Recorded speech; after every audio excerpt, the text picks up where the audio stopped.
ನಮಃ. ಮಹಾಭಾರತದಲ್ಲಿ ವೈಶಂಪಾಯನರು ಜನಮೇಜಯನಿಗೆ ಪಾಂಡವರ ಕಥೆಯನ್ನು ತಿಳಿಸ್ಕೊಂಡು ಹೋಗ್ತಾ ಇದ್ದಾರೆ. ಅದರಲ್ಲಿ ಈ ಧೃತರಾಷ್ಟ್ರ ಪಾಂಡವರಿಗೂ ಹಾಗೂ ಕೌರವರಿಗೂ ಏನು ವೈರುಧ್ಯ ಬೆಳೀತಾ ಇದೆ, ದ್ವೇಷ ಬೆಳೀತಾ ಇದೆ, ಅದನ್ನು ನೋಡಿ ಹೀಗೆ ಬಿಟ್ಟರೆ ಅಪಾಯ ಉಂಟು ಅಂತ ಹೇಳಿ ಧರ್ಮರಾಜನನ್ನು ಕರೆದು, ನೋಡು ಧರ್ಮರಾಜ, ನನ್ನ ಮಗನಂತೂ ಹೇಳಿದ್ದು ಕೇಳುವುದಿಲ್ಲ ಅವನು ದುರ್ಯೋಧನ, ನೀನಾದರೂ ಕೂಡ ಹೇಳಿದ್ದು ಕೇಳ್ತೀಯಾ? ಅದಕ್ಕೆ ನಿನಗೆ ನಾನು ಇಂದ್ರಪ್ರಸ್ಥವನ್ನು ಕೊಡ್ತಾ ಇದ್ದೇನೆ, ಆ ಇಂದ್ರಪ್ರಸ್ಥದಲ್ಲಿ ನೀನು ರಾಜ್ಯಭಾರವನ್ನು ಮಾಡು ಅಂತ ಹೇಳಿ ತಾನು ಹೇಳಿದ. ಅದಕ್ಕೆ ಧರ್ಮರಾಜ ಕೃಷ್ಣನನ್ನು ಕೇಳಿ ಕೃಷ್ಣನ ಒಪ್ಪಿಗೆಯಂತೆ ತಾನು ಒಪ್ಪಿಕೊಂಡ. ನಂತರ ಪಟ್ಟಾಭಿಷೇಕವೂ ಕೂಡ ಆಯಿತು. ಧರ್ಮರಾಜನಿಗೆ ಆ ಇಂದ್ರಪ್ರಸ್ಥದ ಪಟ್ಟಾಭಿಷೇಕವೂ ಆಯಿತು, ಇಂದ್ರಪ್ರಸ್ಥದ ಒಡೆಯ ಅಂತ ಪಟ್ಟಾಭಿಷೇಕವೂ ಆಯಿತು. ಆದರೆ ಸ್ವಾರಸ್ಯ ಏನು ಅಂತ ಹೇಳಿದ್ರೆ, ಇವತ್ತು ಇಂದ್ರಪ್ರಸ್ಥ ಅನ್ನೋದೊಂದು ಊರೇ ಇಲ್ಲ, ಅಲ್ಲಿ ಊರೇ ಇಲ್ಲ. ಮತ್ತು ಭಯಂಕರವಾದ ಕಾಡದು, ಅತ್ಯಂತ ದಟ್ಟವಾದ ಕಾಡು. ಇನ್ನೂ ಹೋಗಿ ಅವನು ಊರು ಕಟ್ಟಬೇಕು. ಧರ್ಮರಾಜ ಊರು ಕಟ್ಟಿ ಅಲ್ಲಿ ತಾನು ರಾಜ್ಯಭಾರ ಮಾಡಲಿಕ್ಕೆ ಪ್ರಾರಂಭ ಆಗಬೇಕು ಅಂತೇಳಿದರೆ, ನಾವು ಗಮನಿಸಬೇಕಾದದ್ದು ಧೃತರಾಷ್ಟ್ರ ಒಳಗಿಂದೊಳಗೆ ಎಷ್ಟು ಪಕ್ಷಪಾತ ಮಾಡಿದ್ದಾನೆ ಅಂತ. ನಿಜವಾಗಲೂ ಒಳ್ಳೆಯವನಾದರೂ ಕೂಡ ಈ ಪ್ರಭಾವ ಅನ್ನುವುದು, ದುರ್ಯೋಧನಾದಿಗಳ ಪ್ರಭಾವ ತನ್ನ ಮಕ್ಕಳಿಗಾಗಬೇಕಾದ್ರೆ ಒಳ್ಳೆಯ ಆಸ್ತಿಯನ್ನಿಟ್ಟ. ಹಸ್ತಿನಪುರ ಈ ರಾಜ್ಯ ಎಲ್ಲ ತನ್ನ ಮಕ್ಕಳಿಗೆ, ಇನ್ನು ಪಾಂಡವಿನ ಮಕ್ಕಳಿಗೆ ಕೊಟ್ಟೆ ಅಂತ ಆಗಬೇಕು. ಆಸ್ತಿಯಲ್ಲಿ ಪಾಲು ಮಾಡಿ ಕೊಟ್ಟಿದ್ದೇನೆ ನನ್ನ ತಮ್ಮನ ಮಕ್ಕಳಿಗೆ ಅಂತ. ಆದರೆ ಕೊಟ್ಟದ್ದೇನು ಅಂತ ಹೇಳಿದರೆ ಬರೀ ದಟ್ಟವಾದ ಕಾಡು, ಅದನ್ನು ಕೊಟ್ಟಿದ್ದಾನೆ. ಆದರೂ ಕೂಡ ನೋಡಿ ಧರ್ಮರಾಜ ಒಪ್ಪಿಕೊಂಡ, ಆಯಿತು ದೊಡ್ಡಪ್ಪ ಅಂತ. ಯಾಕಂತ ಹೇಳಿದ್ರೆ ದೊಡ್ಡಪ್ಪನಿಗೆ ವಿರೋಧ ಮಾಡಬಾರದು ಅಂತ. ಇದೆಲ್ಲ ಏನಂದರೆ ಮಹಾಭಾರತ ತೋರಿಸ್ತಾ ಇರುವಂತಹ ಸಜ್ಜನರ ಲಕ್ಷಣ ಇದು. ಸಜ್ಜನರು ಅಂದರೆ ಯಾವ ರೀತಿ ಇರ್ತಾರೆ ಅಂತ, ಯಾವತ್ತೂ ಆಸೆ ಪಡುವವರಲ್ಲ. ಆಯಿತು ನಮಗೆ, ಯಾಕಂದರೆ ಕ್ಷತ್ರಿಯನಾದವನು ರಾಜ್ಯಭಾರ ಮಾಡಬೇಕು, ಅದಕ್ಕಾಯಿತು ಅಂತ ಒಪ್ಕೊಂಡು ತಾವು ಹೊರಟ್ರಂತೆ, ಹಸ್ತಿನಪುರದಿಂದ ಹೊರಟ್ರಂತೆ. ಹೊರಟಾಗ ಇಡೀ ಹಸ್ತಿನಪುರದ ಪ್ರಜೆಗಳೇನಿದ್ದಾರೆ ತುಂಬ ದುಃಖಪಟ್ಟಿದ್ದಾರಂತೆ. ಛೇ, ನಮ್ಮಿಂದ ಪಾಂಡವರನ್ನು ಮತ್ತೆ ದೂರ ಮಾಡ್ತಾ ಇದ್ದಾರಲ್ಲ ಈ ದುರ್ಯೋಧನಾದಿಗಳು. ಮೊದಲೇ ಒಂದು ಸಲ ದೂರ ಮಾಡಿದರು, ಆ ವಾರಣಾವತಕ್ಕೆ ಕಳಿಸಿ. ಹೇಗೋ ಪಾಂಡವರು ಬದುಕಿ ಬಂದರು, ಅಂಥ ಒಳ್ಳೆಯವರನ್ನು ಮತ್ತೆ ನಮ್ಮಿಂದ ಇಲ್ಲಿ ಶಾಶ್ವತವಾಗಿ ದೂರ ಮಾಡ್ತಾ ಇದ್ದಾರೆ. ಯಾಕಂದರೆ ಇಂದ್ರಪ್ರಸ್ಥದಲ್ಲ ಪಟ್ಟಾಭಿಷೇಕ ಅಂತ ಹೇಳಿದ್ರೆ ಇನ್ನು ಇಲ್ಲಿಗೆ ಬರೋಲ್ಲ ಪಾಂಡವರು ಅಂತ. ಅದಕ್ಕೆ ಜನಗಳೆಲ್ಲ ಏನು ಮಾಡಿದ್ರು ಅಂತ ಹೇಳಿದರೆ, ನಾವು ಈ ದುಷ್ಟನಾದ ದುರ್ಯೋಧನನ ಶಾಸನದಲ್ಲಿರುವುದಿಲ್ಲ, ಬೇಡ ನಮಗೆ ಈ ದುರ್ಯೋಧನನದ್ದು ರಾಜ್ಯ, ನಾವು ಪಾಂಡವರಿಂದ ಹೊರಟು ಬಿಡ್ತೇವೆ ಅಂತ ಹೊರಟಿದ್ದಾರಂತೆ. ಈ ರೀತಿ ಜನರು ಹೊರಟಿದ್ದು ನೋಡಿ ದುರ್ಯೋಧನನಿಗೆ ಅವಮಾನ ಆಯಿತು. ಯಾಕಂತ ಹೇಳಿದ್ರೆ ನನ್ನನ್ನು ಬಿಟ್ಟು ಅವನೇನು ಅಂತ ಹೇಳಿದ್ರೆ ನನ್ನ ಕಡೆಗೆ ಬರ್ತಾರಿಲ್ಲ ಅಂತ ತಿಳ್ಕೊಂಡಿದ್ದಾನೆ. ಆದರೆ ಹಿಂದೆ ಧರ್ಮರಾಜನಿಂದ ಹೊರಟು ಬಿಟ್ಟಿದ್ದಾರಂತೆ. ಕಡೆಗೆ ಎಲ್ಲಿವರೆಗೆ ಅಂದರೆ ಡಂಗುರ ಹೊಡಿಸಿದ್ದಂತೆ, ಇಡೀ ಊರಲ್ಲಿ ಡಂಗುರ ಹೊಡಿಸಿದ್ದಂತೆ ದುರ್ಯೋಧನ. ಯಾರ್ಯಾರು ಧರ್ಮರಾಜನ ಹಿಂದೆ ಹೊರಡ್ತೀರಿ, ಧರ್ಮರಾಜನಿಂದ ಹೋಗ್ತೀರಿ, ಅವರ ಎಲ್ಲ ಆಸ್ತಿ ಪಾಲನ್ನು ಮುಟ್ಟುಗೋಲು ಮಾಡಿಕೊಳ್ಳಲಾಗತ್ತೆ, ಅವರ ಸಂಪೂರ್ಣ ಆಸ್ತಿಯನ್ನು ನಾವು ಮುಟ್ಟುಗೋಲು ಮಾಡಿಕೊಳ್ತೇವೆ ಅಂತ ಹೇಳಿ ತಾನು ಡಂಗುರ ಹೊಡಿಸಿದ್ದಂತೆ.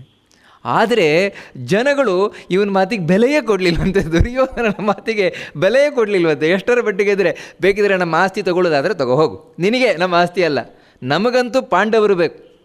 ಯಾಕೆಂತ ಹೇಳಿದರೆ ಸದ್ಭಿರಿಹಿ ಸಂಗತಿರ್ಹೈವ ಸುಖಸ್ಯ ಹೇತು ಮೋಕ್ಷೇಕ ಹೇತು ರಥ ತದ್ವಿಪರೀತ ಮನ್ಯತ್.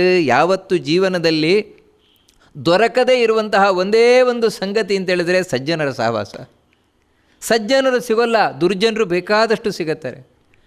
ವಾಸನೆ, ದುರ್ವಾಸನೆ ಏನಿದೆ ಅದು ಎಲ್ಲ ಕಡೆ ಸಿಗತ್ತೆ, ಆದರೆ ಪರಿಮಳ ಎಲ್ಲಿ ಸಿಗತ್ತೆ? ಪರಿಮಳಕ್ಕೆ ನಾವು ಹುಡುಕೊಂಡು ಹೋಗಬೇಕು. ಎಲ್ಲಿ ಹೂವಿದೆ ಆ ಹೂವಿರುವಲ್ಲಿ, ಪರಿಮಳದ ಹೂವಿರಲಿ ಮಾತ್ರ ಪರಿಮಳ ಸಿಗುವಂಥದ್ದು. ಆದರೆ ಎಲ್ಲೆಲ್ಲಿ ಗಟಾರ ಇದೆ ಅಲ್ಲೆಲ್ಲ ವಾಸನೆ ಇರ್ತದೆ. ಹಾಗೆ ದುಷ್ಟರು ಎಲ್ಲ ಕಡೆ ಸಿಗ್ತಾರೆ, ಸಜ್ಜನರು ಸಿಗೋಲ್ಲ. ಇಂಥ ಪಾಂಡವರಂತಹ ಸಜ್ಜನರು ಸಿಗೋಲ್ಲ. ಯಾಕಂದರೆ ಸಜ್ಜನರೊಟ್ಟಿಗೆ ಬದುಕುವುದೇ ಸುಖ.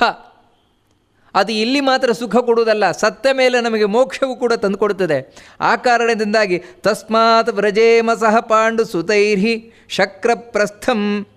ಅದರಿಂದಾಗಿ ನಾವು ಪಾಂಡವರೊಟ್ಟಿಗೆ ಹೊರಟು ಬಿಡ್ತೇವೆ. ಏನಾದರೂ ಮಾಡಲಿ, ಇವನು ಏನು ಬೇಕಾದರೂ ಮಾಡ್ಕೊಳ್ಳಿದ್ದು ಗಟ್ಟಿಯಾಗಿ ಹೊರಟು ಬಿಟ್ಟಿದ್ದಾರಂತೆ. ಕಡೆಗೆ ಧರ್ಮರಾಜನ ಕೈ ಜೋಡಿಸಿ ಪ್ರಾರ್ಥನೆ ಮಾಡಿಕೊಂಡಂತೆ ಎಲ್ಲ ಪ್ರಜೆಗಳ ಹತ್ರ, ನಿಮಗೆ ನನ್ನ ಬಗ್ಗೆ ಪ್ರೀತಿ ಇದೆ ಅಂತಾದರೆ, ನನ್ನ ಎಲ್ಲ ತಮ್ಮಂದಿರ ಬಗ್ಗೆ ಪ್ರೀತಿ ಇದೆ ಅಂತಾದರೆ ದಯವಿಟ್ಟು ನೀವೆಲ್ಲ ಹಸ್ತಿನಪುರದಲ್ಲೇ ಇರಿ ಅಂತ.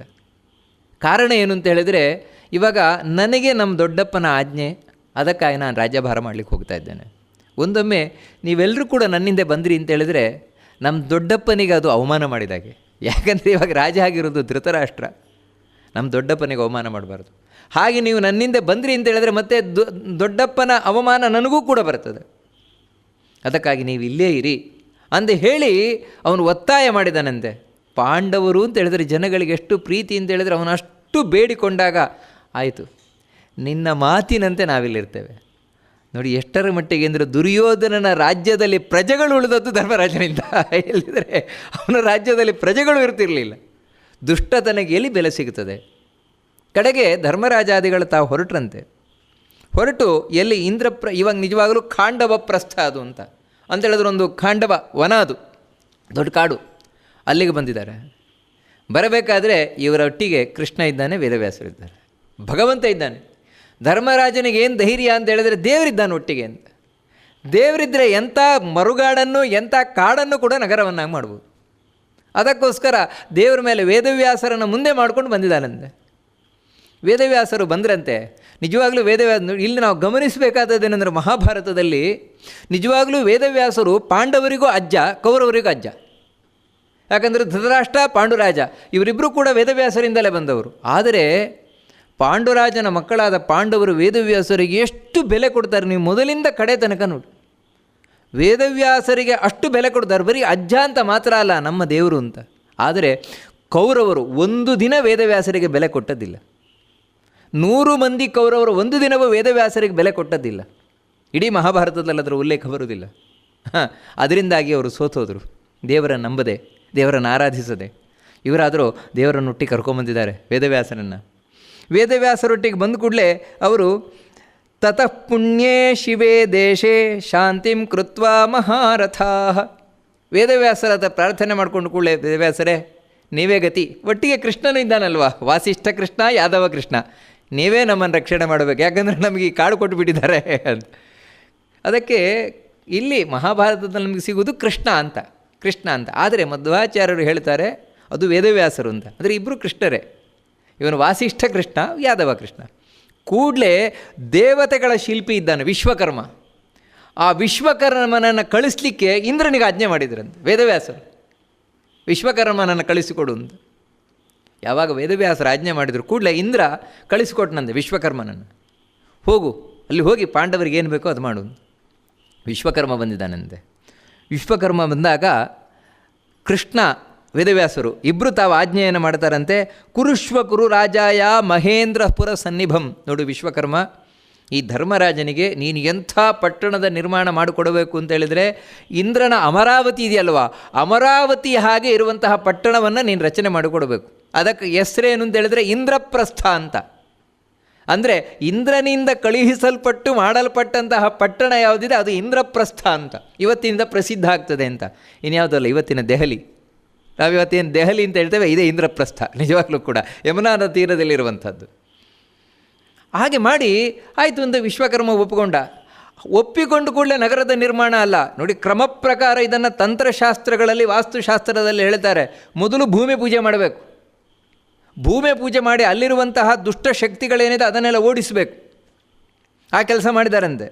ತತಃ ಪುಣ್ಯೇ ಶಿವೇ ದೇಶೇ, ಅಲ್ಲೊಂದು ಶುದ್ಧವಾದ ದೇಶದಲ್ಲಿ, ಅದಕ್ಕೆ ಪುಣ್ಯ ದೇಶ, ಎಲ್ಲೆಲ್ಲೋ ಹೋಗಿ ಕೂತ್ಕೊಳ್ಳೋದಲ್ಲ, ಅಲ್ಲಿ ಹೋಗಿ ಒಂದು ಕಡೆ ಸೆಗಣಿಯಿಂದ ಸಾರಿಸಿ ಶುದ್ಧವನ್ನು ಮಾಡಿ ಆ ಸ್ಥಳದಲ್ಲಿ ಕೂತ್ಕೊಂಡು ಮೊದಲು ಅಲ್ಲಿ ಏನು ದುಷ್ಟಶಕ್ತಿಗಳಿರ್ತವೆ ಅವುಗಳನ್ನೆಲ್ಲ ಓಡಿಸಬೇಕು.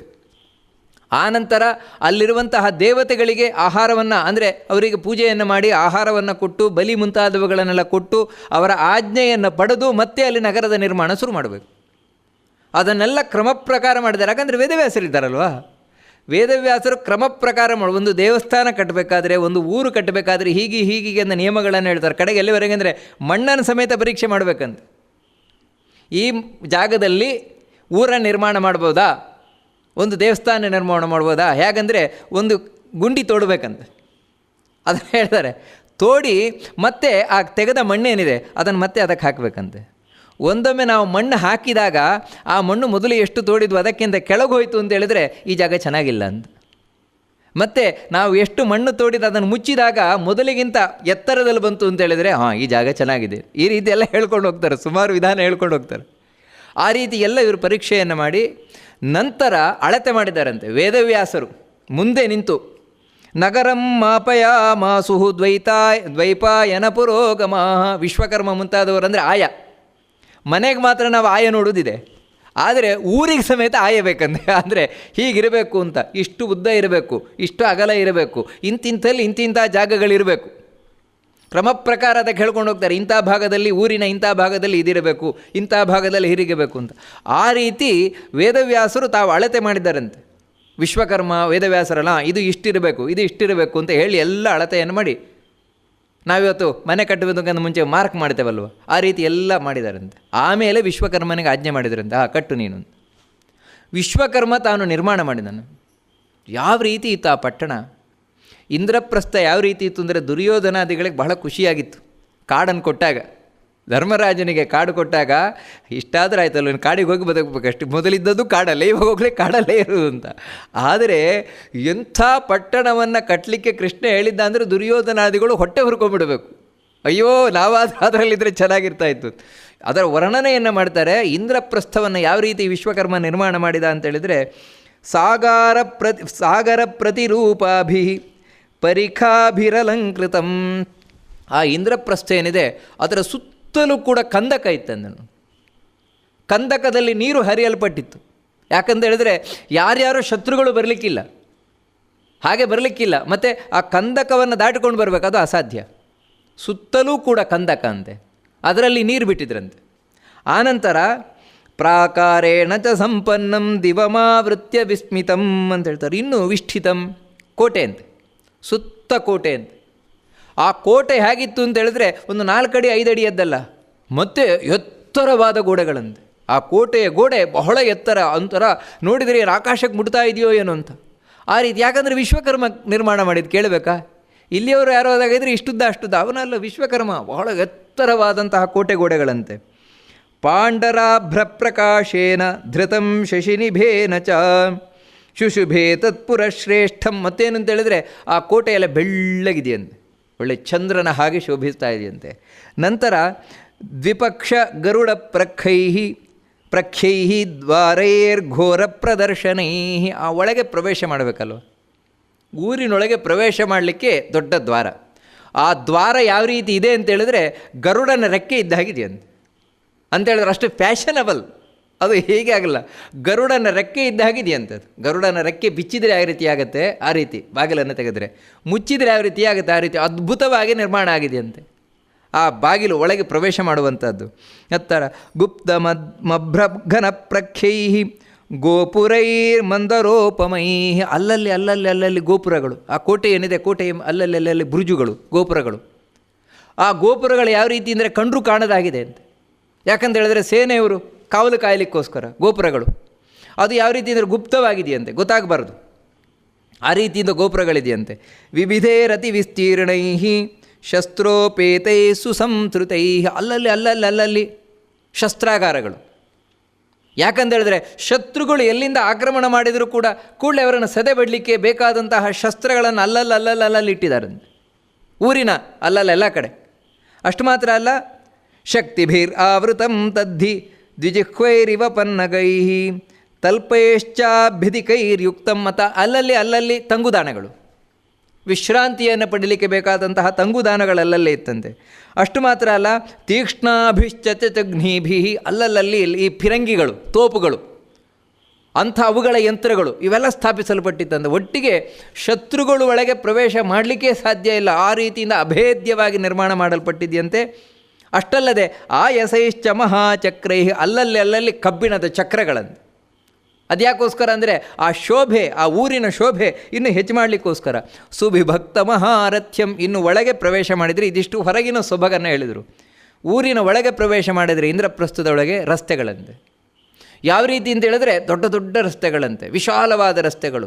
ಮತ್ತು ಒಂದು ಕಡೆಯಿಂದ ಒಂದು ಕಡೆ ಹೋಗಲಿಕ್ಕೆ ಯಾವುದೇ ಕನ್ಫ್ಯೂಷನ್ ಇಲ್ಲ. ಆ ರೀತಿ ಯಾವುದೇ ಗೊಂದಲಕ್ಕೊಳಗಾಗದಂತಹ ಚೆನ್ನಾಗಿ ಬಿಡಿಸಲ್ಪಟ್ಟಂತಹ ರಸ್ತೆಗಳನ್ನು.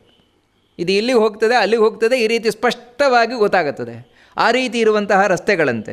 ದೇವತಾ ಬಾಧವರ್ಜಿತಂ. ಮತ್ತು ಆ ಪಟ್ಟಣ ಯಾವ ರೀತಿ ನಿರ್ಮಾಣ ಮಾಡಲ್ಪಟ್ಟಿದೆ ಅಂತ ಹೇಳಿದರೆ ಅಲ್ಲಿ ಯಾವುದೇ ವಿಧವಾದಂತಹ ಈ ಪ್ರಕೃತಿ ವಿಕೋಪಕ್ಕೆ ಅವಕಾಶ ಇಲ್ವಂತೆ. ಪ್ರಕೃತಿ ವಿಕೋಪಕ್ಕೆ ಅವಕಾಶದ ಇಲ್ಲದೇ ಇರುವ ರೀತಿಯಿಂದಾಗಿ ನಿರ್ಮಾಣ ಮಾಡಲ್ಪಟ್ಟಿದೆಯಂತೆ ಆ ನಗರ. ಮತ್ತು ಇನ್ನೊಂದು ಏನಂತ ಹೇಳಿದ್ರೆ, ಯಾವಾಗ ನಮಗೆ ಈ ಕೆಲವು ಈ ದುಷ್ಟ ಇದಾಗ್ತದೆ, ಪೀಡೆ ಉಂಟಾಗ್ತದೆ ಅಂತ ಹೇಳಿದ್ರೆ, ಒಂದೊಮ್ಮೆ ವಾಸ್ತು ಸರಿ ಇಲ್ಲದೆ ಇದ್ದರೆ, ವಾಸ್ತು ಸರಿ ಇಲ್ಲದೆ ಇದ್ದಾಗ, ಅಥವಾ ಆ ಜಾಗದಲ್ಲಿ ಯಾವುದಾದ್ರೂ ದುಷ್ಟಶಕ್ತಿಗಳಿದ್ದಾಗ, ಅಥವಾ ಬೇರೆ ಯಾವ್ಯಾವುದೋ ರೀತಿಯಿಂದ ನಮಗೆ ಉಂಟಾಗ್ಲಿಕ್ಕೆ ಸಾಧ್ಯ ಉಂಟು. ಇಲ್ಲ, ಅದು ಯಾವುದೂ ಬರಬಾರ್ದು. ಆ ರೀತಿಯಿಂದಾಗಿ ನಗರ ನಿರ್ಮಾಣ ಮಾಡಲ್ಪಟ್ಟಿದೆಯಂತೆ.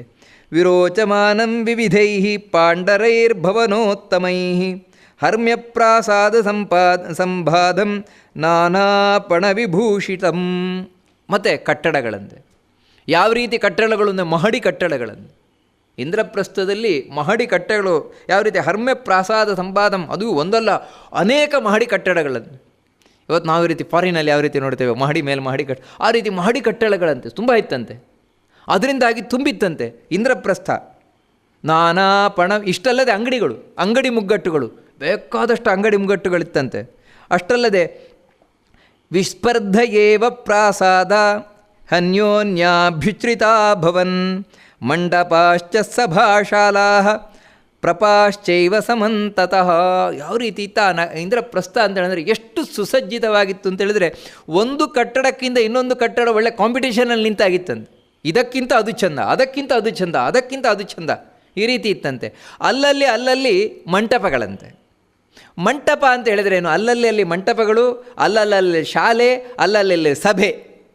ಈ ರೀತಿ ಶಾಲೆ ಅಂದ್ರೇನು, ಸಭೆ ಅಂದ್ರೇನು ನೋಡಿ. ಸಾಮಾನ್ಯವಾಗಿ ಮಂಟಪ ಅಂತ ಹೇಳಿದ್ರೆ ಯಾವುದಕ್ಕೆ ಗೋಡೆ ಇಲ್ಲ, ಗೋಡದೆ ಇಲ್ಲದೇ ಇರುವಂತಹ ಒಂದು ಚಪ್ಪರ ಅಂತ ಏನು ಹೇಳ್ತೇವೆ, ಅದಕ್ಕೆ ಮಂಟಪ ಅಂತ ಸಾಮಾನ್ಯ ಕರೆಯುವಂಥದ್ದು. ಚಪ್ಪರದ ಹಾಗೆ. ಇವಾಗ ನಾವು ತೀರ್ಥ ಮಂಟಪ ಅಂತ ದೇವಸ್ಥಾನದಲ್ಲೆಲ್ಲ ಕರಿತೇವೆ. ಅಲ್ಲೇನೆಂದರೆ ಮೇಲೆ ಅದಕ್ಕೆ ಚಾವಣಿ ಇದೆ, 4 ಕಂಬ ಇದೆ, ಹೊರತು ಗೋಡೆ ಇಲ್ಲ. ಇದೇನೆಂದರೆ ವಿಶ್ರಾಂತಿಯನ್ನು ಪಡೀಲಿಕ್ಕೆ ಈ ರೀತಿ ಸಾಮಾನ್ಯ ಬಳ್ಳಿಯ ಮಂಟಪಗಳು, ಕಲ್ಲಿನ ಮಂಟಪಗಳು, ಇದೆಲ್ಲ ಅಲ್ಲಲ್ಲಿ ಊರಲ್ಲಿ ನಿರ್ಮಾಣ ಮಾಡಲ್ಪಟ್ಟಿದೆಯಂತೆ. ಅಷ್ಟಲ್ಲದೆ ಕೆಲವು ಸಭಾ ಮಂಟಪಗಳು. ಸಭಾ ಮಂಟಪ ಅಂತ ಹೇಳಿದ್ರೇನು, ಸಭಾ ಅಂತ ಹೇಳಿದ್ರೇನು ಅಂದರೆ ಜನಗಳು ತಾವು ವಿಚಾರ ಮಾಡಲಿಕ್ಕೋಸ್ಕರ ಸೇರುವ ಜಾಗ ಇದೆ, ಅದನ್ನು ಸಭಾ ಅಂತ. ಸಭಾ ಅಂತ ಕರೆಯುವುದು ಜನರು ವಿಚಾರ ಮಾಡಲಿಕ್ಕೋಸ್ಕರ. ಅದಕ್ಕೆ ಜನರು ಏನಾದರೂ ಮೀಟಿಂಗ್ ಮಾಡಬೇಕು, ಅದು ಮಾಡಬೇಕು ಅಂದರೆ ಅದಕ್ಕೆ ಸಭೆಗಳ ನಿರ್ಮಾಣ ಮಾಡಲ್ಪಟ್ಟಿದೆಯಂತೆ. ಅಲ್ಲಲ್ಲಿ ಇನ್ನು ಶಾಲಾ ಅಂತ ಹೇಳಿದ್ರೆ ಮನೆ ಅಂತಾನೆ, ಮನೆಗಳು. ಅದೆಂಥ ಮನೆ ಅಂತ ಹೇಳಿದ್ರೆ ಸಾಮಾನ್ಯವಾಗಿ ಈ ಏನಿದೆ ಚೌಕಿ ಅಂತ ಏನು ಹೇಳ್ತೇವೆ, ಅಂದರೆ 4 ಇದಿರುವಂಥದ್ದು, ಮಧ್ಯದಲ್ಲಿ ಖಾಲಿ ಇದ್ದು 4 ಕಡೆ ಗೋಡೆ ಇರುವಂಥದ್ದು. ಅಂಥ ಮನೆ ಏನಿದೆ, ಆ ಚೌಕಿ ರೀತಿಯಿಂದ ಮನೆ, ಅದನ್ನು ಸಾಮಾನ್ಯವಾಗಿ ಶಾಲಾ ಅಂಥ ಶಾಲೆಗಳಂತೆ. ಮತ್ತು ಅಲ್ಲಲ್ಲಿ ಪ್ರಪ ಅಂದರೆ ಅರವಟ್ಟಿಗೆಗಳು.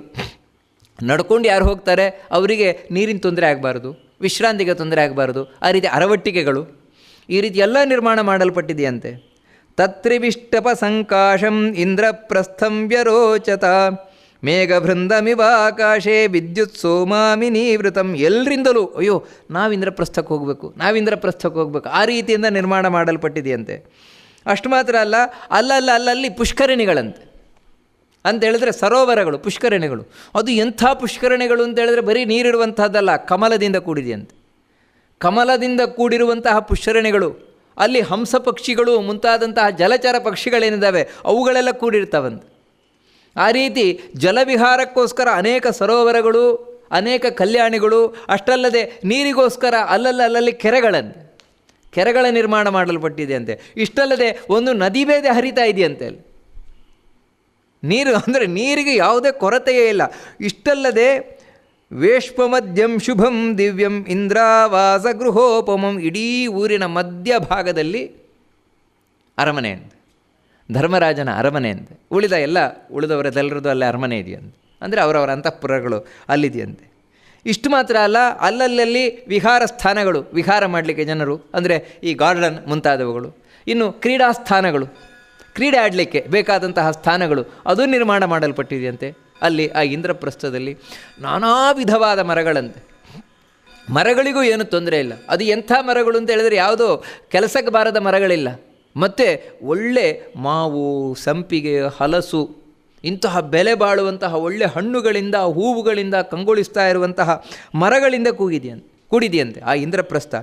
ಹೀಗೆ ಮತ್ತೆ ಅನೇಕ ಶಿಲ್ಪಿಗಳಿಂದ ಕೂಡಿರುವಂತಹ ನಗರ ಅಂತ ಆ ಇಂದ್ರಪ್ರಸ್ಥ. ಹೀಗೆ ಇಂದ್ರಪ್ರಸ್ಥದ ನಗರದ ವರ್ಣನೆ ಏನಿದೆ ಅಷ್ಟು ಚೆನ್ನಾಗಿದೆಯಂತೆ. ಆ ವರ್ಣನೆ ಕೇಳಿಯೇ ವಾಸ್ತವಿಕವಾಗಿ ಜನ ಕಮ್ಮಿಯಲ್ಲಿ, ಜನ ಇಲ್ಲ. ಯಾಕಂದರೆ ಇವಾಗ ಹೊಸದಾಗಿ ನಿರ್ಮಾಣವಾದ ಪಟ್ಟಣ ಅಲ್ವಾ, ಜನ ಇಲ್ಲ ಅಲ್ಲಿ. ಅದಕ್ಕೋಸ್ಕರ ಬೇರೆ ಕಡೆಯಿಂದ ಭೀಮ ಅರ್ಜುನ ಎಲ್ಲ ಜನರನ್ನು ಕರೆಸಿದ್ರಂತೆ, ಬನ್ನಿ ಅಂತ, ನಮ್ಮಲ್ಲಿ ಬೇಕಾದಷ್ಟು ಜಾಗ ಇದೆ ಅಂತ. ಯಾರು ತಾನೇ ಒಪ್ಪಲ್ಲ, ಎಲ್ಲರೂ ಕಾಯ್ತಾ ಇದ್ರು, ನಮಗೆ ಇಲ್ಲೊಂದು ಜಾಗ ಸಿಕ್ಕಿದ್ರೆ ಅದಿತ್ತು, ನಮಗೊಂದು ಜಾಗ ಸಿಕ್ಕಿದ್ರೆ.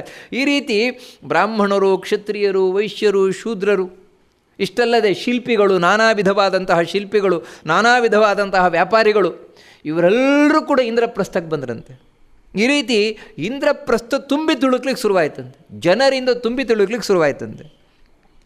ಅಲ್ಲಿ ಸೌಬಲೇನ ಚ ಕರ್ಣೇನ ಧಾರ್ತರಾಷ್ಟ್ರೇ ಕೃಪೇಣ ಚ ತಥಾ ಭೀಷ್ಮೇಣ ರಾಜ್ಞಾ ಚ ಧರ್ಮ ಪ್ರಣಯಿನಸ್ತಥಾ ಅಂತ ಹೇಳ್ತಾರೆ. ಅಲ್ಲಿ ಧರ್ಮರಾಜ ತಾನು ರಾಜ್ಯಭಾರ ಮಾಡಲಿಕ್ಕೆ ಪ್ರಾರಂಭವನ್ನು ಮಾಡಿದ. ಆಗ ಕೃಷ್ಣ ಹಾಗೂ ವೇದವ್ಯಾಸರು ಇವರಿಬ್ಬರಿದ್ದರು. ಆ ಪ್ರವೇಶ ಮಾಡಿದ್ದು ಹಾಗೆ. ಎಷ್ಟು ಚೆಂದ ಮಹಾಭಾರತ ವರ್ಣನೆ ಮಾಡ್ತದೆ ಅಂತ ಹೇಳಿದರೆ, ಧರ್ಮರಾಜ ಆ ಎಲ್ಲ ಆ ನಗರದ ನಿರ್ಮಾಣವನ್ನು ಮಾಡಿ ಮತ್ತೇನಲ್ಲಿ ವಾಸ್ತು ಮುಂತಾದವುಗಳನ್ನೆಲ್ಲ ಮಾಡಬೇಕು ಅದನ್ನೆಲ್ಲ ಮಾಡಿ ಪ್ರವೇಶ ಮಾಡಿದ್ದು ವೇದವ್ಯಾಸರನ್ನು ಮುಂದಿಟ್ಟುಕೊಂಡೆ. ವೇದವ್ಯಾಸರನ್ನು ಮುಂದಿಟ್ಟುಕೊಂಡೇ ಅಂದರೆ ಹಿರಿಯರು, ಗುರುಗಳು, ದೇವರು ಎಲ್ಲವೂ ವೇದವ್ಯಾಸರು, ಅವರನ್ನು ಮುಂದೆ ಮಾಡಿಕೊಂಡು ಕೃಷ್ಣನೊಂದಿಗೆ ತಾನು ಪ್ರವೇಶವನ್ನು ಮಾಡಿ ಅಲ್ಲಿ ಬೇಕಾದಷ್ಟು ದಾನ ಧರ್ಮ ಮುಂತಾದವುಗಳನ್ನು ಮಾಡಿದ. ಇಂದ್ರಪ್ರಸ್ಥದಲ್ಲಿ ಕೆಲವು ದಿನ ಕೃಷ್ಣ ಮತ್ತು ವೇದವ್ಯಾಸರು ಇಬ್ಬರೂ ಇದ್ದರೂ ತಾವು ಹೊರಟ್ರಂತೆ. ವೇದವ್ಯಾಸರು ತಾವು ಅಲ್ಲಿಂದ ಹೊರಟಂತೆ, ಯಾಕಂದರೆ ನಿರ್ಮಾಣ ಮಾಡಿಕೊಟ್ಟಿದ್ದಾರೆ, ಇಂದ್ರಪ್ರಸ್ಥದ ನಿರ್ಮಾಣ ಮಾಡಿಕೊಟ್ಟಿದ್ದಾರೆ. ಮಾಡಿ ತಾವು ಹೊರಟರು ವೇದವ್ಯಾಸರು ಹೊರಟಾಗ ವೇದವ್ಯಾಸರನ್ನು ಬೀಳ್ಕೊಂಡಂತೆ ಈ ಧರ್ಮರಾಜ. ಅದಕ್ಕಿಂತ ಮೊದಲು ವಿಶ್ವಕರ್ಮನನ್ನು ಕಳಿಸಿಕೊಟ್ಟ, ನಿರ್ಮಾಣ ಮಾಡಿದಂತಹ ತತಸ್ತು ವಿಶ್ವಕರ್ಮಾಣಂ ಪೂಜಯಿತ್ವಾ ವಿಸೃಜ್ಯ ಚ. ವಿಶ್ವಕರ್ಮನಿಗೆ ಏನು ಉಡುಗೊರೆ ಕೊಡಬೇಕು ಅದನ್ನೆಲ್ಲ ಕೊಟ್ಟು ಅವನನ್ನು ಕಳಿಸಿಕೊಟ್ಟ. ಆಮೇಲೆ ವೇದವ್ಯಾಸರನ್ನು ಕಳಿಸಿಕೊಟ್ಟ, ಅವರಿಗೂ ಕೂಡ ನಮಸ್ಕಾರವನ್ನು ಮಾಡಿ ವೇದವ್ಯಾಸರನ್ನು ಕಳಿಸ್ಕೊಟ್ಟ. ವಾರ್ಷ್ಣೇಯಮಬ್ರವೀದ್ರಾಜ ಗಂತುಕಾಮಂ ಕೃತಕ್ಷಣಂ. ಆಮೇಲೆ ಕೃಷ್ಣ ಹೊರಟನಂತೆ. ಇವರಿಗೊಂದು ಸ್ಥಾಪನೆ ಮಾಡಿದ್ನಲ್ವ, ಮಾಡಿದ ಮೇಲೆ ಕೃಷ್ಣ ಆಯಿತು ನಾನು ನೀನು ಬರ್ತೇನೆ ಅಂತ ಹೊರಟನಂತೆ. ಆಗ ಕೈ ಜೋಡಿಸ್ತಾನೆ ಧರ್ಮರಾಜ, ಕೈ ಜೋಡಿಸಿ ಹೇಳ್ತಾನೆ, ತವ ಪ್ರಸಾದಾತ್ ವಾರ್ಷ್ಣೇಯ ರಾಜ್ಯಂ ಪ್ರಾಪ್ತಂ ಮಯಾ ನಘ ಪ್ರಸಾದಾದೇವತೆ ವೀರ ಶೂನ್ಯಂ ರಾಷ್ಟ್ರಂ ಸುದುರ್ಗಮಂ ಅಂತ ಹೇಳ್ತಾನೆ. ಕೃಷ್ಣ, ಇವತ್ತು ಈ ರಾಜ್ಯ ಸಿಕ್ಕಿದೆ, ಈ ರಾಜ್ಯದಲ್ಲಿದ್ದೇವೆ ಅಂದರೆ ಅದು ನಿನ್ನ ಅನುಗ್ರಹ, ನಿನ್ನ ಅನುಗ್ರಹದಿಂದಾಗಿ ನಮಗೆ ಸಿಕ್ಕಿದೆ ಕೃಷ್ಣ. ಇಲ್ಲದೇ ಇದ್ದರೆ ಏನೂ ಇಲ್ಲದೇ ಇರುವವರು ನಾವು, ಏನೂ ಇಲ್ಲದೇ ಇರುವಂತಹ ನಮಗೆ ಇಂತಹ ಒಂದು ಅದ್ಭುತವಾದಂತಹ ಪಟ್ಟಣವನ್ನು ಕಟ್ಟಿಸಿಕೊಟ್ಟವು ನೀನು. ಅಂದರೆ ಕೃಷ್ಣನಲ್ಲಿ ಎಷ್ಟು ಭಕ್ತಿ ಪಾಂಡವರಿಗೆ ಅಂತ. ತದೈವ ತವೈವ ಚ ಪ್ರಸಾದೇನ ರಾಜ್ಯಸ್ಯಾಶ್ಚ ಮಹಾಮತೆ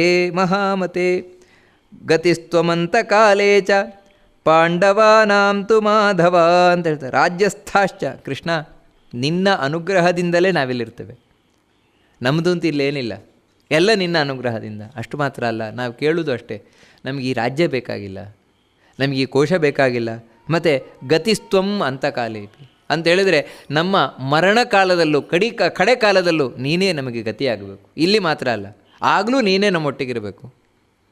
ಅಂತಕಾಲದಲ್ಲಿ ಚಿಂತಿಸೋಕಾಗೆ ನಾರಾಯಣ ಅಂತ ಹೇಳಿದಾಗೆ ಹಾಗೆ ಪ್ರಾರ್ಥನೆಯನ್ನು ಮಾಡ್ಕೊಳ್ತಾರೆ. ಧರ್ಮರಾಜ, ನೀನೇ ಗತಿ ಸ್ವಾಮಿ, ನೀನಿದ್ರೆ ನಮಗೇನೂ ಇಲ್ಲ ಅಂತ. ಕೃಷ್ಣ ಈ ಮಾತನ್ನು ಕೇಳಿದ. ಕೇಳಿ ಏನು ಹೇಳ್ತಾನೆ ಅಂದರೆ, ಅಯ್ಯೋ ಧರ್ಮರಾಜ, ಇದೆಲ್ಲ ಏನಿಲ್ಲಪ್ಪ, ತ್ವತ್ಪ್ರಸಾದಾದ ಮಹಾರಾಜ ಪ್ರಾಜ್ಯಂ ಪ್ರಾಪ್ತಂ ಸ್ವಧರ್ಮತಃ ಅಂತ ಹೇಳ್ತಾನೆ. ಇದೆಲ್ಲ ಏನಿಲ್ಲಪ್ಪ, ನಿನ್ನ ಒಳ್ಳೆ ಗುಣ, ನೀನು ಮಾಡ್ತಾ ಇರುವಂಥ ಧರ್ಮಾಚರಣೆ, ಇದರಿಂದ ಎಲ್ಲ ಸಿಕ್ಕಿದ್ದಿದು, ನಮ್ಮದೇನಿದೆ ಇದರಲ್ಲಿ. ಆದರೆ ನೋಡಿ ದೇವರು ಕೂಡ ಯಾವ ರೀತಿ ಕೆಲವು ಸಲ ಮೋಹವನ್ನು ಮಾಡಿಬಿಡ್ತಾನೆ ಅಂತ. ನಂಬುದಾದರೆ ನಂಬು ಅಂತ ಧರ್ಮರಾಜನಿಗೆ. ಎಲ್ಲ ನಿನ್ನ ಧರ್ಮ, ನಿನ್ನ ಒಳ್ಳೆತನ, ಅದರಿಂದ ಸಿಕ್ಕಿರುವಂಥದ್ದು. ಪಿತೃಪೈತಾಮಹ ರಾಜ್ಯಂ ಕಥಂ ನ ಸ್ಯಾತ್ ತವ ಪ್ರಭೋ, ನಿಮ್ಮ ಹಿಂದಿನಿಂದ ಬಂದದ್ದು ಪಿತರಾರ್ಜಿತವಾದದ್ದು ನಿನಗೆ ಸಿಗದೆ ಇನ್ಯಾರ ಕೈಯ ಸಿಗತ್ತೆ. ಧಾರ್ತರಾಷ್ಟ್ರ ದುರಾಚಾರಾ ಕಿಂ ಕರಿಷ್ಯಂತಿ ಪಾಂಡವಾನ್. ಆ ಧಾರ್ತರಾಷ್ಟ್ರರಿದ್ದಾರಲ್ವ, ದುರ್ಯೋಧನಾದಿಗಳು ಮಹಾದುಷ್ಟರು, ನಿಮಗೇನು ಮಾಡ್ತಾರೆ? ನಿಮಗೇನು ಮಾಡೋಲ್ಲ, ನೀನೇನು ಹೆದರ್ಕೊಳ್ಬೇಡ, ಧರ್ಮದಿಂದ ರಾಜ್ಯಭಾರವನ್ನು ಮಾಡಿ, ಎಲ್ಲ ಒಳ್ಳೆಯದಾಗುತ್ತೆ. ನಾರದರು ಬರ್ತಾರೆ, ನಾರದರು ಬಂದು ಕೆಲವು ವಿಷಯಗಳನ್ನು ಹೇಳ್ತಾರೆ. ಆ ವಿಷಯವಂತೆ ನೀನು ಆಚರಣೆ ಮಾಡ್ಕೊಂಡು ಹೋಗು ಅಂಥೇಳಿ ಕೃಷ್ಣ ಧರ್ಮರಾಜನೇ ಹೇಳಿದ. ಈ ರೀತಿ ಹೇಳಿ ತಾನು ಹೊರಟು ಸಿದ್ಧವಾದಾಗ ಕುಂತಿ ಬಂದ್ಲಂತೆ, ಎರಡಿಗೆ ಅತ್ತೆ, ಸೋದರತ್ತೆ. ನಿಜವಾಗಲೂ ಕೃಷ್ಣನನ್ನು ಅವಳು ನೋಡಿ ನನ್ನ ಸೋದರಳಿಯ ಅಂತ ಅಷ್ಟೇ ತಿಳ್ಕೊಳ್ಳೋದಲ್ಲ, ಸಾಕ್ಷಾತ್ ಭಗವಂತ. ಅದಕ್ಕೆ ಅವಳು ಹೇಳ್ತಾಳೆ, ಜಾತುಷಂ ಗೃಹಮಾಸಾದ್ಯ ಮಯಾ ಪ್ರಾಪ್ತಂಚ ಕೇಶವ ಆರ್ಯೇಣಾಪಿ ತದಾ ಜ್ಞಾತಂ ಕುಂತಿ ಭೋಜೇನ ವಾನಘ. ಕೃಷ್ಣ, ನಾವು ಎಷ್ಟು ಕಷ್ಟಪಟ್ಟಿದ್ದೇವೆ ನಿನಗೆ ಮಾತ್ರ ಗೊತ್ತು ಕೃಷ್ಣ. ಅರಗಿನ ಮನೆಯಲ್ಲಿ ಅಲ್ಲಿಂದ ಮುಂದೆ ಬಂದು ಎಷ್ಟೆಲ್ಲ ಕಷ್ಟಪಟ್ಟವು ಕೃಷ್ಣ. ಕುಂತಿ ಭೋಜನಿಗೂ ಕೂಡ ಗೊತ್ತಿಲ್ಲ, ನಮ್ಮಪ್ಪ ಕುಂತಿ ಭೋಜನಿಗೂ ಗೊತ್ತಿಲ್ಲ ಈ ವಿಷಯ. ನಿನಗೆ ಗೊತ್ತಿದೆ ಕೃಷ್ಣ. ತ್ವಯಾನಾಥೇನ ಗೋವಿಂದ ಸುಖಂ ಪ್ರಾಪ್ತಂ ಮಹತ್ತರಂ ತ್ವಂ ಹಿ ನಾಥಸ್ತ್ವನಾಥಾನ ದರಿದ್ರಾಣಾಂ ವಿಶೇಷತಃ. ಕುಂತಿ ಯಾವಾಗಲೂ ಹಾಗೆ. ಕೃಷ್ಣನಲ್ಲಿ ಎಂತಹ ಭಕ್ತಿ ಅಂದರೆ, ನಾವು ಅನಾಥರು ಕೃಷ್ಣ, ನಮ್ಮಂಥ ಅನಾಥರಿಗೆ ನೀನೇ ನಾಥ, ಇನ್ನೇನು ನಮ್ಮ ಗತಿ ಯಾರಿಲ್ಲ, ನೀನೇ ಗತಿ ನಮಗೆ. ಅದಕ್ಕೋಸ್ಕರ ನಿನ್ನಿಂದಾಗಿ ಇವತ್ತು ಇಂಥ ಸುಖವನ್ನು ಪಡೆದಿದ್ದೇವೆ, ಇಷ್ಟು ಸುಖವಾಗಿದ್ದೇವೆ ಕೃಷ್ಣ. ದರಿದ್ರಾಣ ವಿಶೇಷತಃ. ಎಷ್ಟು ಹೇಳ್ತಾಳೆ ಅಂತ ಹೇಳಿದ್ರೆ, ಯಾರು ವಿಶೇಷವಾಗಿ ದರಿದ್ರರಿದ್ದಾರೆ ಅಂದರೆ ಏನೂ ಇಲ್ಲದೆ ಇರುವವರು, ಏನೂ ಇಲ್ಲದೆ ಇರುವವರಿಗೆ ಕೃಷ್ಣನೇ ಸರ್ವಸ್ವ. ಇನ್ನೂ ದುಡ್ಡು ಆಸ್ತಿ ಪಾಸ್ತಿ ಇರುವವರು ಮನಸ್ಸಿನಲ್ಲಾದರೂ ಇರ್ತದೆ ಏನು ಅಂತ ಹೇಳಿದ್ರೆ, ನಮಗೆ ದುಡ್ಡಿದೆ, ದುಡ್ಡಿಂದ ಬದುಕ್ತೇವೆ ನಾವು, ಕೆಲಸ ಇದೆ, ಕೆಲಸದಿಂದ ಬದುಕ್ತೇವೆ, ಆಸ್ತಿ ಇದೆ, ಆಸ್ತಿಯಿಂದ ಬದುಕ್ತೇವೆ. ಏನೂ ಇಲ್ಲದೆ ಇರುವವರು. ಇವಾಗ ಕಾಡಿನಲ್ಲಿ ವಾಸ ಮಾಡುವಂಥ ಋಷಿಮುನಿಗಳೇನಿದ್ದಾರೆ, ಹಿಮಾಲಯದಲ್ಲಿ ವಾಸಿಸುವಂಥ ಋಷಿಗಳೇನು, ಅವರಿಗೇನಿದೆ?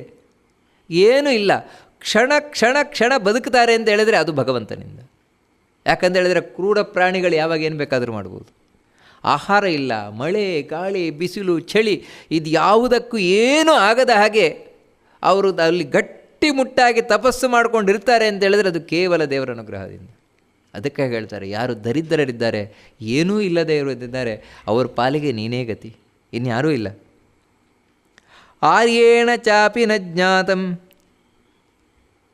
ಸರ್ವದುಃಖಾನಿ ಶಾಮ್ಯಂತಿ ತವ ಸಂದರ್ಶನಾನ್ ಮಮ ಸ್ಮರಸ್ವೈತಾನ್ ಮಹಾರಾಜ ಸ್ಮರಸ್ವೈನಾನ್ ಪ್ರಾಜ್ಞ ತೇನ ಜೀವಂತಿ ಪಾಂಡವಾಃ. ಕೃಷ್ಣ, ಯಾವಾಗ ನಿನ್ನನ್ನು ನೋಡ್ತೇನೆ, ನೋಡಿದಾಗ ನನ್ನ ಎಲ್ಲ ಕಷ್ಟಗಳು ಪರಿಹಾರ ಆಗ್ತದೆ ನಿನ್ನ ದರ್ಶನದಿಂದಲೇ.